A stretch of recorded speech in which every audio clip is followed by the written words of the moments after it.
You've got something big to do today: a presentation, a deadline, that 4-hour study session you keep promising yourself.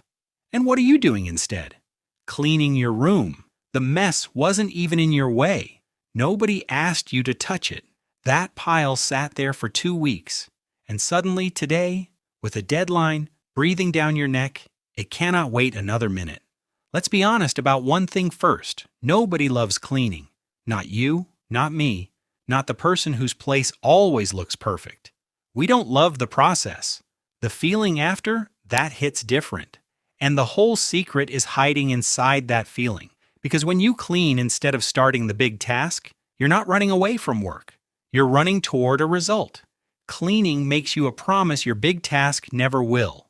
Do this, and in 20 minutes, you'll see the difference. Guaranteed. The presentation can't swear to that. The sink can. So no, you're not lazy, and you're not undisciplined. Your brain is chasing the one reward it knows it can actually catch. And here's the twist. That person whose home is always spotless, the one you think is built different, they're chasing the exact same reward. You run this program once a month under pressure. They run it every single day. Let me show you how their brain does it, because once you see it, you can't unsee it. Start with how modern life pays you.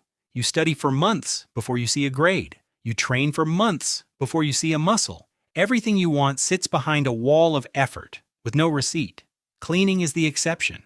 You pick up one shirt and the room already looks better, instantly. Psychologists call this immediate reinforcement, and your brain doesn't just like it, it's starving for it.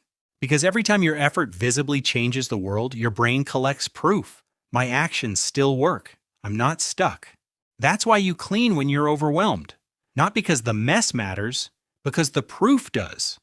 When everything in your life feels frozen, a clean sink is evidence that one thing moved, and you're the one who moved it.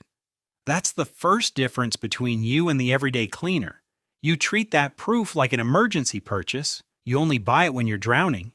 They treat it like a subscription, a small dose of visible progress every day, before life gets a chance to feel frozen. Same drug, different dosage. But there's a second reason their home stays clean while yours resets to chaos. They notice something about mess you haven't. It's never silent. That pile has been talking to you all day. Every object in your room asks a question. The shirt on the chair, fold me or wear me one more time. The cup on the desk, wash me now or later. Every question is a tiny decision. One is nothing. 100 of them, running silently every hour you're home. That's a job, one you never applied for. Psychologists call this cognitive load. Researchers found that physical clutter literally competes for your attention. It drains your focus even when you're not looking at it. So a messy room isn't just messy, it's expensive. It charges you in concentration every single day. And the uncomfortable part? You stopped noticing that pile weeks ago. Your brain never did. The everyday cleaner figured this out, most without reading a single study. They're not wiping counters to impress anyone. They're paying that bill in small daily installments, so it never arrives as one giant invoice. You know that invoice. It's called losing your entire Sunday. Now, some of you feel this harder than others. You walk into a cluttered room and something in your chest tightens, while your roommate sits in the middle of a tornado eating cereal, completely at peace. Why? Because your brain is a prediction machine. It keeps an internal map of how your space is supposed to look. Keys there, chair empty, floor visible. Every second, it compares that map against reality. And every mismatch registers as a tiny error. A little alarm, not loud enough to hear, just loud enough to feel. Scientists call this predictive processing, and some brains are simply more sensitive to those errors. Your roommate's brain shrugs at the mismatch. Yours keeps ringing until the room matches the map. So if anyone ever called you dramatic for needing things in their place, you're not dramatic. Your brain just keeps better maps. But even that isn't the deepest reason.